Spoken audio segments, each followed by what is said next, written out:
मुझ में ओ तुझ में ओ सब में बसा है ओ। मुझ में ओ तुझ में ओ सब में बसा है ओ। हाँ मुझ में ओ तुझ में ओ सब में बसा है ओ। मुझ में आइए प्रेम से तुझ में ओ सब में बसा है ओ। राम ओम श्याम ओम भजले रे मन ओम। राम ओम श्याम ओम भजले रे मन ओम।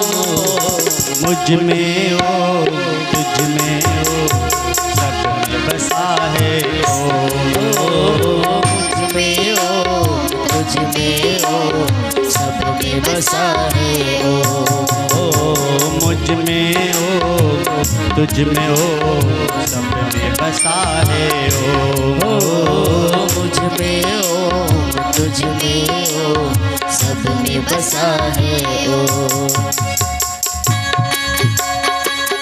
ईश्वरो सर्वभूतानां हृदय से अर्जुन तिष्ठति।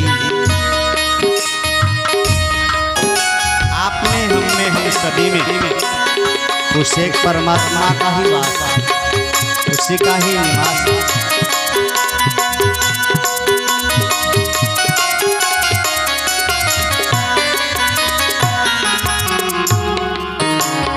मुझ में ओ तुझ में ओ सब में बसा है ओ। मुझ में ओ तुझ में ओ सब में बसा है ओ। शिव भी जपते ओम ओम जपते ब्रह्म भी ओम। शिव भी जपते अणवः सर्ववेदेषु ब्रह्म भी जपते ओम। शिव भी जपते ओम ओम जपते ब्रह्म भी ओम। शिव भी जपते ओम ओम ब्रह्म भी जपते ओम। शक्ति ओम भक्ति ओम आत्म मस्ती ओम। शक्ति ओम भक्ति ओम आत्म मस्ती ओम। मुझ में ओ तुझ में ओ सब में बसा है ओ। मुझ में ओ तुझ में ओ सब में बसा है ओ। हरि ओम हरि ओम हरि ओम हरि ओम हरि ओम हरि ओम हरि ओम हरि ओम।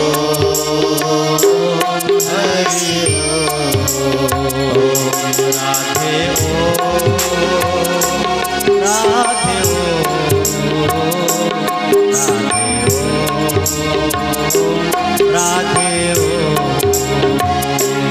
राधे ओम राधे ओम।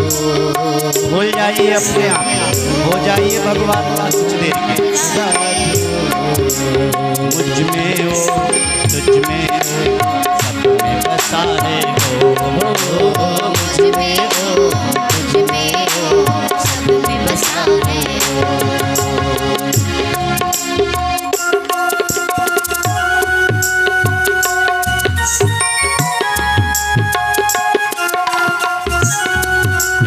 आपका हमारा शरीर किसी जाति का हो सकता है, लेकिन हमारी आत्मा तो ईश्वर की जाति की। हमारा निज स्वरूप स्वस्वरूप तो परमात्मा की जाति है।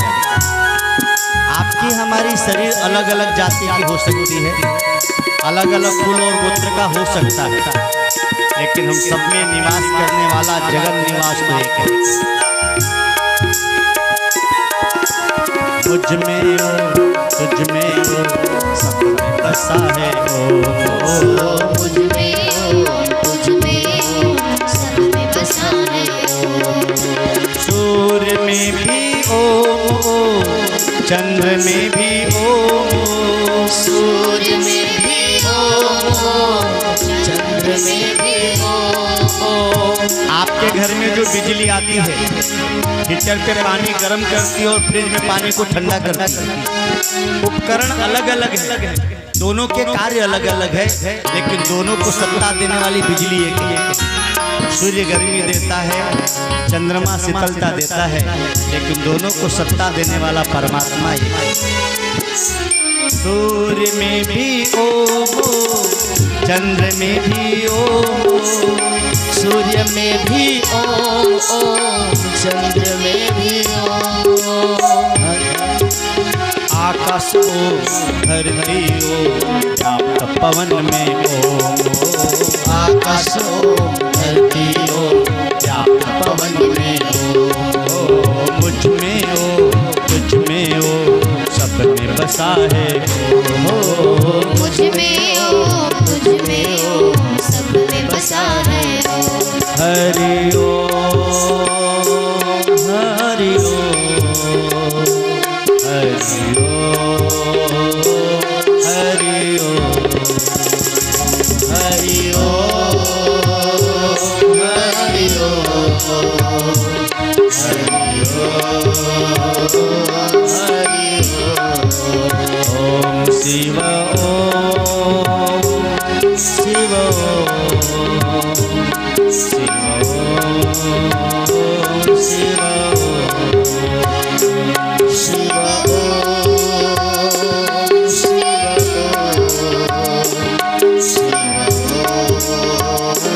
शिव ओम, ओम नमो भगवते वासुदेवाय। ओम नमो भगवते वासुदेवाय। कल आपकी हमारी हरि ओम। चर्चा चल रही थी भगवान के तीन रूप, सच्चित आनंद। भगवान करते क्या है? तो विश्व उत्पत्ति आदि हेतु।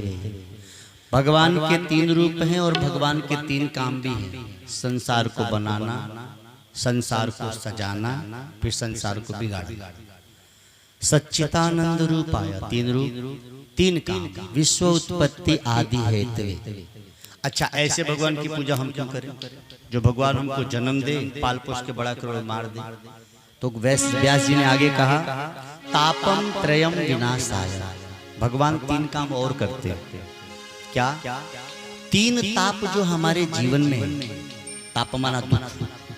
हम सभी के जीवन में तीन दुख होते हैं, आदि दैविक, आदि भौतिक और आध्यात्मिक। यानी शरीर का दुख, मैं बीमार न पड़ जाऊं, बेटे बेटी बिगड़ न जाए, ये आध्यात्मिक दुख है। आदि दैविक दुख, भूकंप न आ जाए, बाढ़ न आ जाए, बिजली न गिर जाए, ये दुख है। भौतिक दुख, सांप न काट ले, भूत न पकड़ ले। इन बच्चों को कौन लाया? मेला में आए कि कथा में आए बच्चों को लेकर? ओ चुटपुट देखो। अच्छा, गलती बच्चों की नहीं, माँ बाप की, जिन्होंने दे रखा है। जैसे स्कूल भेजो तो किताब दे के भेजो, खेलने भेजो तो बैट बॉल लेके भेजो, और कथा में भेजो तो माला लेके आना चाहिए ना, बंदूक लेके। कैसे कैसे लोग हैं। बच्चा वही, माँ बाप वही। कहाँ भेजना है तो क्या दे के भेजना है, ये भी एक ज्ञान की बात है। तापम त्रयम विनाशाय। तो भगवान तीन तापों को दूर करते हैं। श्री कृष्ण आवे, इसीलिए कृष्ण को प्रणाम करते हैं। क्यों? कि भगवान हमको तीन तापों से बचाते हैं। जैसे छाता हमको बारिश से बचाता है, स्वेटर हमको ठंडी से बचाता है, और कूलर या फैन हमको गर्मी से बचाता है। लेकिन हमारे गोविंद ऐसे हैं जो तीनों तापों से हमको बचाते हैं। तापम त्रयम विनाशाय, यानी तीनों तापों से बचना है तो श्री कृष्णाय नमः। हमको आपको भगवत शरण आ जाना चाहिए। कोई भी पंथ मजहब हो, किसी भी देश का हो, कथाएं हर पंथ मजहब में होती है। तो क्यों होती हैं? कि आप अपने धर्म के बारे में जानिए। क्या होगा जानने से? तो जानने से उसका हम लाभ उठा पाएंगे। हमारे जो महापुरुष हैं वो साधना करके तपस्या करके अपना अनुभव लिखते हैं, या ईश्वर के ध्यान में जो पाते हैं समाज कल्याण के लिए, उन चीजों को अपने अनुभवों को लिखते हैं और वही फिर ग्रंथ बन जाते हैं। महाराष्ट्र के एक संत हुए तुकाराम जी महाराज, वो बोलते थे आमी बोलतो ते वेद बोलते, हम जो बोलते हैं वही वेद बोलता है। वेद कहाँ से? संतों के उपदेश। जैसे आज मौनी जी महाराज के यहाँ बैठे थे तो आपकी 2-3 पुस्तकें हमको आपने भेंट की। ये महापुरुषों के वचन ही आगे चल के शास्त्र हैं कि हमारे आपके जीवन को सही मार्गदर्शन दें। हमको आपको इसीलिए सुनना चाहिए। जो उन्होंने 12 बरस मौन करके साधना करके अर्जन किया, कई वर्षों से जो अन्न का त्याग करके वो अर्जन कर रहे हैं, वह सब हमको सहज रूप में मिल जा रहा है। कैसे? उन्होंने लिखा, बस हमको पढ़ लेना। शिष्य और गुरु में यही फर्क है। गुरु जो तपस्या करके पाता है, शिष्य उनका शिष्य बन के सहज में ही पा लेता है। जैसे बाप ने खूब मेहनत करके कमाया, घर बनाया, बेटा को तो बना बनाया फ्री में मिल गया, उसको थोड़ी जाना है कमाना। तो महापुरुषों के द्वारा जो शास्त्रों की रचना की गई, अच्छा ये महापुरुषों में आपस में द्वेष नहीं होता। जैसे मेरे गुरुदेव ने कहा कि तू व्यास जी की लिखी हुई भागवत मत पढ़। नहीं, आपको हमको लौकिक जगत में संसार में राग द्वेष है, लेकिन जो संसार से ऊपर उठ गए हैं इच्छा द्वेष से, उनके जीवन में राग द्वेष नहीं है। वो तो बस ये चाहते हैं कि चरे वेती वेद के जो शब्द हैं, आप आगे बढ़ो बेटा, चाहे जैसे बढ़ो, चाहे जो शास्त्र पढ़ लो, जो वेद पढ़ लो, जो पुराण पढ़ लो, जो सुन लो, इसको पढ़कर सुनकर ही हम आगे बढ़ सकते हैं। आपका हमारा सबका अनुभव है। आप बताएं, आपको हमको ज्ञान देखने से हुआ है कि सुनने से हुआ है? ज्ञान कैसे हुआ? सुनने से, देखने से नहीं सर। देखिए कैसे, आप विद्यालय गए तो ब्लैक बोर्ड पे कॉल लिख के, जब तक टीचर ने नहीं बताया कि कहे तब तक सुन के हम नहीं जाए। सुन के तो जाने कहे, देख के नहीं जाने। जैसे जो लोग नहीं पढ़े हैं उनको आप किताब दिखो, उनके लिए कुछ भी ज्ञान नहीं दिख तो रहा है। उन्होंने सुना नहीं कि ये क है, ये ख है। इसीलिए पहली भक्ति का नाम श्रवणम, अर्थात ज्ञान कैसे होता है? सुनने से। जैसे हम और आप छोटे थे तो हमको बताया गया कि बेटा ये काका हैं, ये पापा हैं, ये चाचा हैं। आंखें तो पहले से भी देख रही थी, लेकिन जब कान में ये सुनाया गया कि ये पापा जी हैं, जय श्री राम, तो हम जान गए। इसीलिए सबसे पहले आपके हमारे जीवन में सुनना जरूरी है। इसीलिए कहा गया है कि तुलनता ही सकल मिली, जो सुख लो सत्संग। सत्संग का ही क्यों महिमा इतनी है? क्योंकि जब सुनेंगे तभी हम जान पाएंगे। तो श्रीमद् भागवत में सबसे पहले भक्ति की कथा आता है। देखिए पुराण वही का वही है, हर व्यक्ति को सुनाने का अपना अपना तरीका है, जो जहाँ तक पहुँचता है सुनाता है। स्वामी जी के यहाँ जब बैठे थे तो उन्होंने कहा कि जितना हो सके भागवत को अध्यात्म रूप में ही बताओ। ये सारी कथाएं महापुरुष जब लिखते हैं तो आपके हमारे कल्याण के लिए लिखते हैं। महाराज जी जो भी पुस्तकें लिख रहे हैं वो काव्य में जो रचनाएं हो रही हैं उनकी, इसलिए कि ऊंचे ज्ञान को हम सहज करके अपने भक्तों तक पहुंचा सके। और ऐसा नहीं कि जो उनके शिष्य वही उनके भक्त है, उनके लिए पूरा विश्व ही उनका है। संत पूरा विश्व को ही अपना कुटुंब मानते हैं। तो महर्षि व्यास जी ने श्रीमद् भागवत में भक्ति की जो कथा रखी है, उस कथा का अर्थ क्या है देखें। एकदा ही विशाला, एक समय की बात, चत्वा ऋषि अम्लसा, चारों ऋषि जा रहे हैं और संत नारद जी को व्याकुल जाते हुए देखा है। कथा के आध्यात्मिकरण को हम समझने का प्रयास करेंगे। सबसे पहले कथा ये कह रही है कि आपको हमको किसी भी हाल में चिंतित नहीं रहना चाहिए, सदैव सम और प्रसन्न रहना यह सबसे बड़ी भक्ति है। जो हर हाल में प्रसन्न रहता है, प्रसन्न चेतसो हासु, भगवत गीता में भगवान कृष्ण कहते हैं, वही सबसे बड़ा भक्त है। तो नारद जी को जब चिंतित देखा ऋषियों ने तो उन्होंने नारद जी को रोका, भाई ठहरो, बड़ा चिंता में हो, कहाँ जा रहे हैं? एक भाई ने पूछा कि बाल बच्चे मजे में हैं। अब बताइए नारद जी को भला बाल बच्चे हैं, लेकिन जान बाल बच्चे मजे में हैं। नारद जी को बड़ा आश्चर्य हुआ, ये मुझे पहचान भी रहे कि नहीं। दूसरे भाई ने कहा नहीं, खेती बाड़ी ठीक हो रही है। आश्चर्य और बड़ा। तीसरे ने कहा दुकानदारी ठीक चल रही है आपकी। नारद जी ने कहा हद है, एक तो मैं पहले से ही परेशान हूं, आप लोग मुझे पहचान रहे हैं? बोले बिल्कुल तुम नारद हो। अरे बोले जब पहचान रहे हैं तो इतनी अटपटी बातें क्यों? मैंने कब ब्याह किया? बाल बच्चे मजे में पूछ रहे हैं। और मैंने खेती कब शुरू की थी? खेती का हालचाल पूछा। भाइयों ने कहा कि देखो हम इसलिए कह रहे हैं कि तुम चिंता में जा रहे हो। और नारद जी चिंता होती है गृहस्थियों की, बेटा बीमार हो जाए तो चिंता, माँ की तबीयत बिगड़े तो चिंता, सासू नाराज हो जाए तो बेचारी बहुओं को बड़ी चिंता होती है, बुढ़िया आज फायर ब्रिगेड हो गई अब क्या होगा। तो चिंता तो होती है गृहस्थियों को, तुम तो संत आदमी हो, तुमको क्यों चिंता होगा? चिंता होती है गृहस्थी को, खेती खराब हो जाए। अभी जैसे आज बारिश आई, काफी लोग चिंतित हो गए जिनका अन्न बाहर है, भूसा बाहर है। तो हे नारद जी, न तुमको पुत्र पुत्री है, न तुमको खेती बाड़ी है, चिंता होती है व्यापारियों को घाटा हो जाए तो, न तुमको दुकानदारी, तो तुम क्यों चिंतित हो? अब नारद जी ने कहा महाराज किसी का कारण पूछने का यह तरीका है। महाराज मेरे चिंता का कारण यह नहीं है, मेरे चिंता का कारण कुछ अलग है। तो क्या कारण है? बोले देखिए महाराज हम धरती पे गए थे सत्संग लाभ के लिए। ध्यान से शब्द देखिए, सत्संग। एक होता है कथा, एक होता है प्रवचन, एक होता है सत्संग। कथा मतलब क ब्रह्मवाचक है। गर्भ में जब हम थे तो जिस ब्रह्म ने हमारी रक्षा की, गर्भ में जो ब्रह्म हमारे साथ था, अब वह कहाँ है उसे जो बता दे उसका नाम कथा। कथा शब्द का अर्थ है नहीं कि राम जी ने ऐसा किया, कृष्ण ने ऐसा किया, ये तो कहानी हो गई। कब आप भागवत पढ़े तो कब ब्रह्मवाचक है। तो जो ब्रह्म हम सब की बात है, हम सब की जब हम गर्भ में मां के थे तो हमारी रक्षा किसने की? परमात्मा ने तो की। तो जो गर्भ में हमारी रक्षा किया, अब वो परमात्मा कहाँ है उसको बता दो, उसका नाम कथा प्रवचन। परमात्मा के जो वचन है वो हमारे लिए कितना लाभकारी है, उन वचनों को हम श्रवण करें, उनका अर्थ जाने, अर्थ में गोता लगाएं और जीवन बनाएं, यह प्रवचन। लेकिन सत्संग सर्वोपरि क्यों है?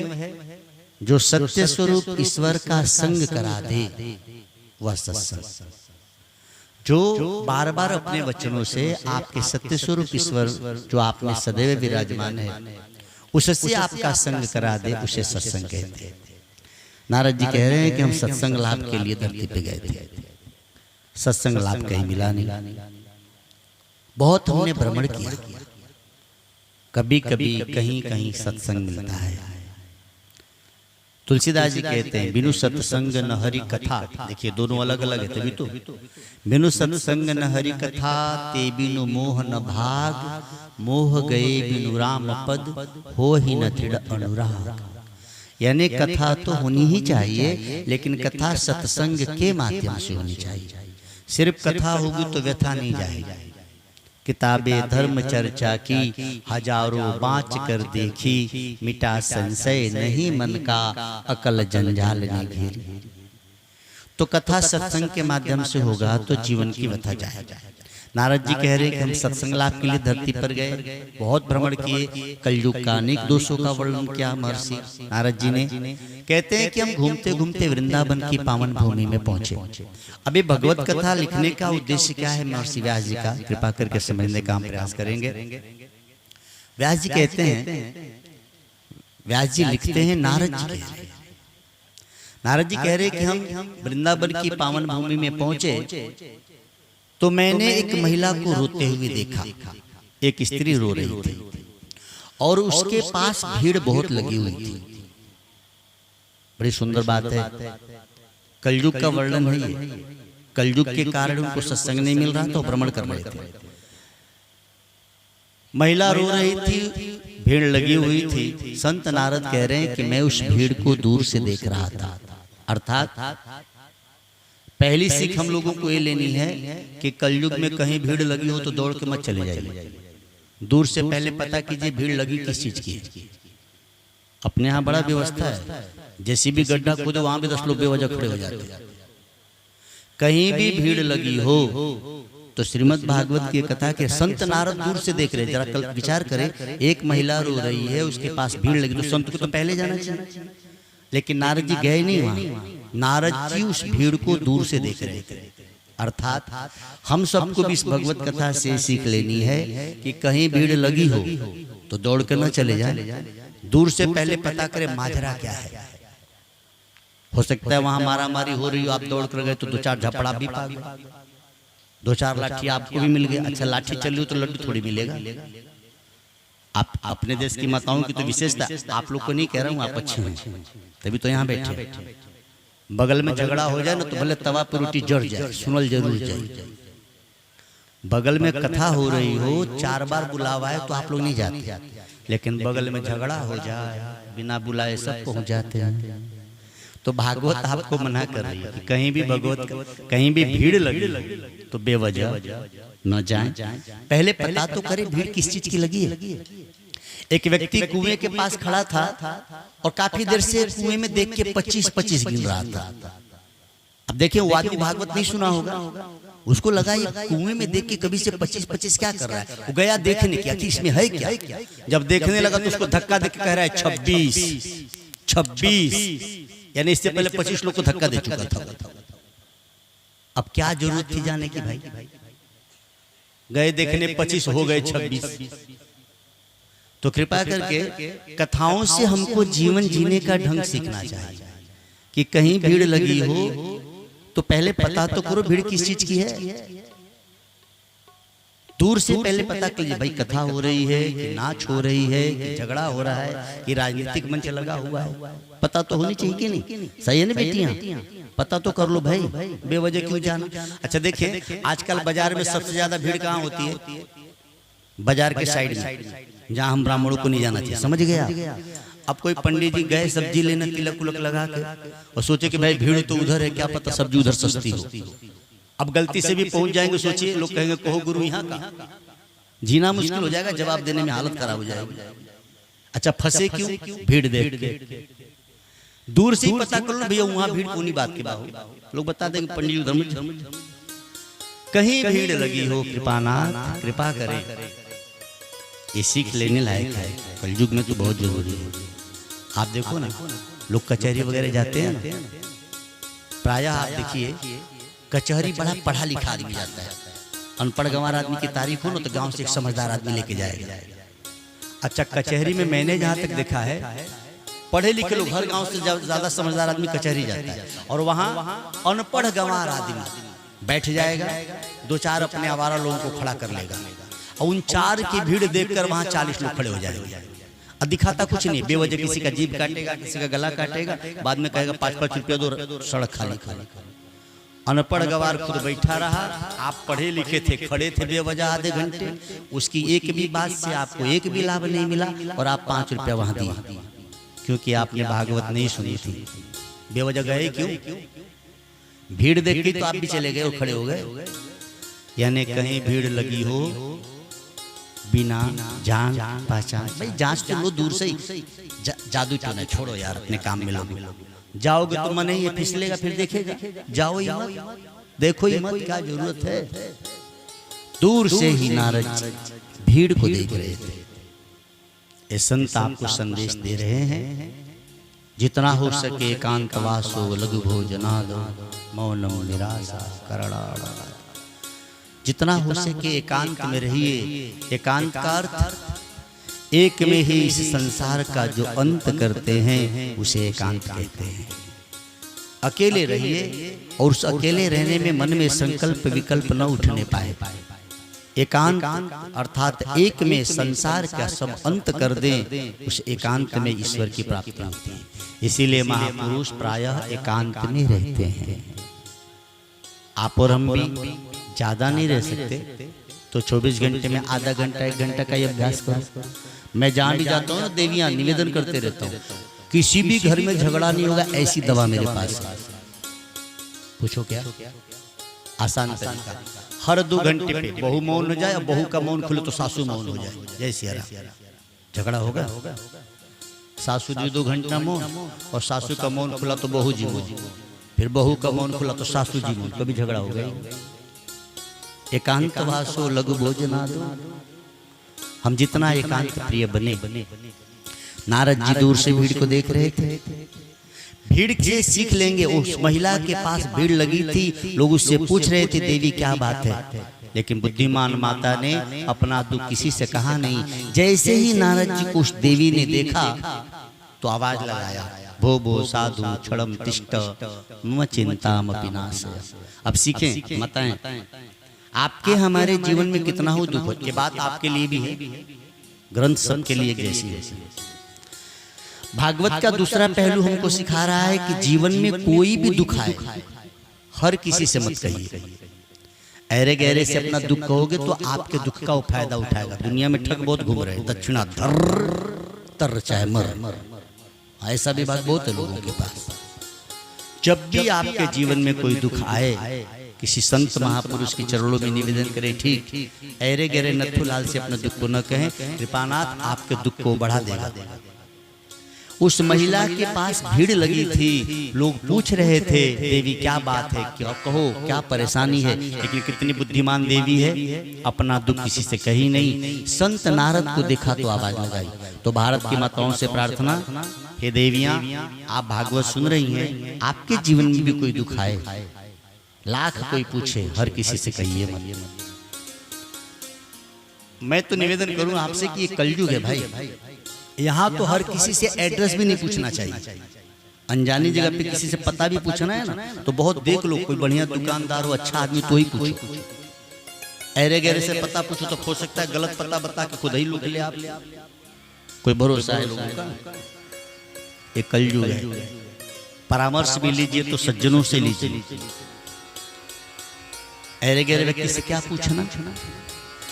एक मित्र ने अपने मित्र से पूछा कि मेरे घर में सांप बहुत हो गए, चूहे बहुत हो गए, कैसे भगाऊं? प्राय लोग के घर में चूहे होते हैं, किसानों के। पूछ रहा है कि मेरे घर में चूहे बहुत हो गए, कैसे भगाऊं? अच्छा, इसका आसान दवा तो यह है कि पिपरामिंट जो निकलता है ऑयल, उसका रुई में लगा के चूहे की बिल पर रख दो, भाग जाएगा चूहा। लेकिन उसको इसकी जानकारी तो थी नहीं। मित्र ने पूछा कि मेरे घर में चूहे बहुत है, भगाऊं कैसे? वाह रे दुनिया में परामर्श देने वाले। इसने कहा 2-4 सांप पाल ले, चूहे अपने आप भाग जाएंगे। एक कलयुग की हाल बताओ। अब चूहा भगाने के लिए सांप पाल लो, ऐसे लोग हैं। किसी से भी अपना दुख न कहा जाए। 2 मित्र जा रहे थे नाव में, मेरा घर गंगा किनारे, इसलिए नाव वाली बात मुझे याद है। तो एक ने कहा कि यार नाव तो डूब जाएगी। बोले क्यों? अब बोले देख नहीं रहे नाव में छिद्र हो गए, पानी भर रहा है। अच्छा, नाव में छेद हो जाए, पानी भरे तो स्वाभाविक डूब जाएगी। मित्र ने कहा पागल कहीं का, इसमें इतनी चिंता की क्या बात है, एक छेद और कर दे पानी निकल जाएगा। अब बताइए, एक छेद से पानी भर रहा है, कह रहा है एक और कर दे पानी निकल जाएगा। ये कलयुग के लोग हैं भाई। हर किसी से अपना दुख न कहिए, नहीं तो दुख बढ़ा देगा। अब नाव में एक छेद और करोगे तो पानी निकलेगा भरे, कैसी खोपड़ी है।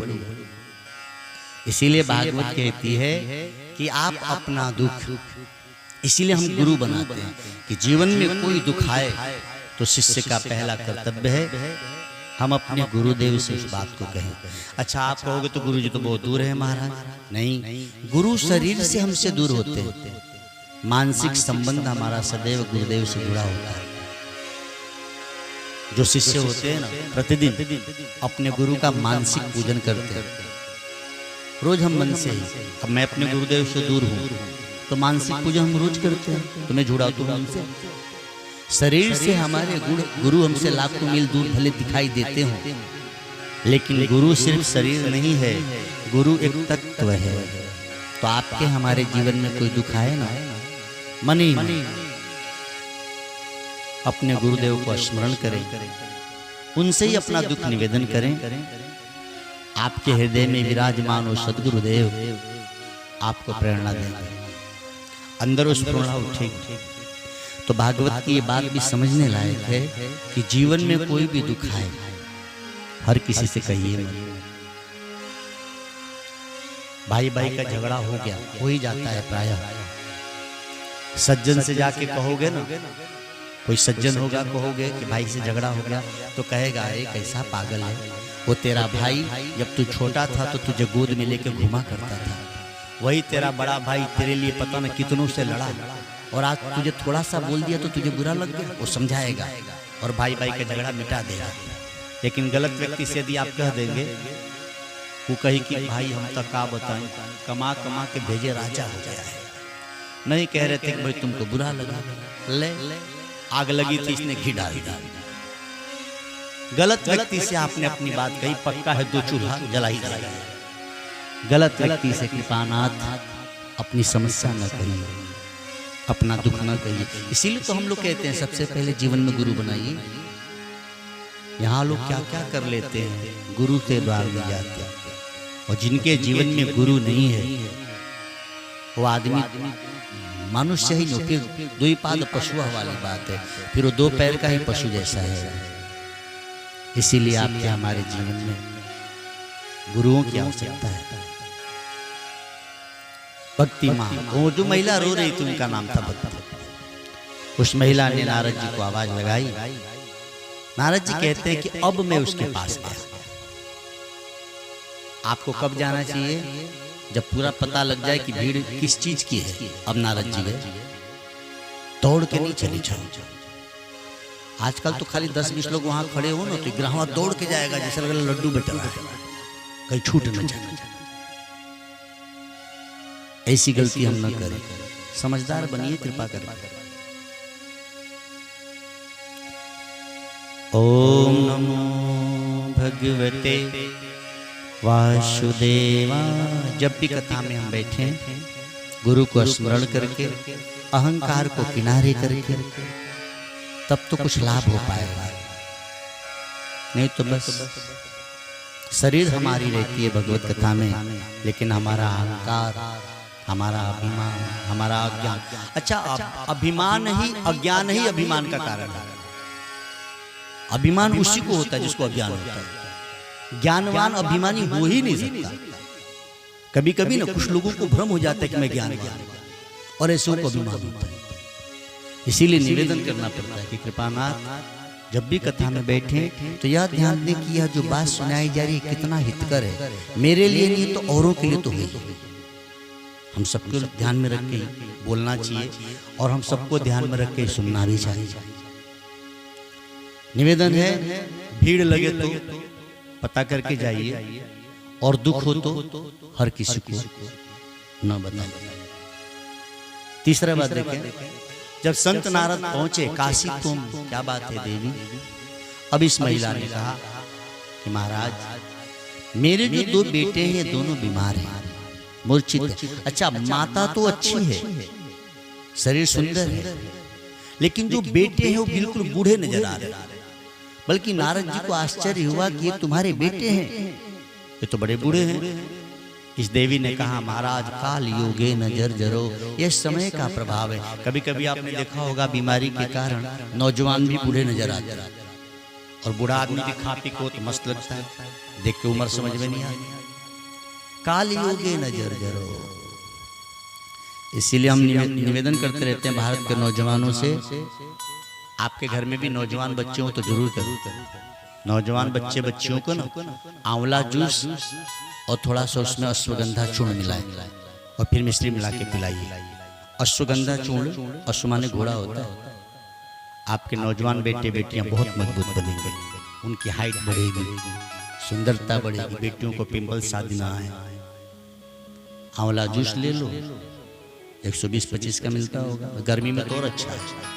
फिर 45-50 का होगा, अश्वगंधा चूर्ण ले लो, थोड़ा सा मिश्री मिला, कितना बढ़िया। स्वस्थ तन में ही स्वस्थ मन बसता है, और स्वस्थ मन में ही सच्ची बात घुसती है। आपका मन स्वस्थ नहीं रहेगा, मैं कितना अच्छी बात बता दूंगा, आपके अंदर प्रवेश नहीं करेगा। तो पहले तन स्वस्थ। श्रीमद् भागवत में श्लोक है, श्रीमद् भागवतम पुण्यम आयु आरोग्य पुष्टिदम। भागवत आयु आरोग्य पुष्टि करने की कथा है। इसीलिए श्रीमद् भगवत कथा ये ऐसी है जिसमें आरोग्य संबंधी बात बताने की छूट की गई है, और होना भी चाहिए। आप बैठे हो, पेट में दर्द हो तो बैठोगे क्या? दर्द हो जाता आप उठोगे। स्वस्थ होना भी जरूरी है। ओम नमो भगवते वासुदेव। बीच में मंत्र बोल लिया करें। जैसे दवा खाते हैं तो पानी पीते हैं ना, तभी दवा अंदर जाती है। ऐसे ही भगवत कथा दवा है और भागवत की यह मंत्र जल है।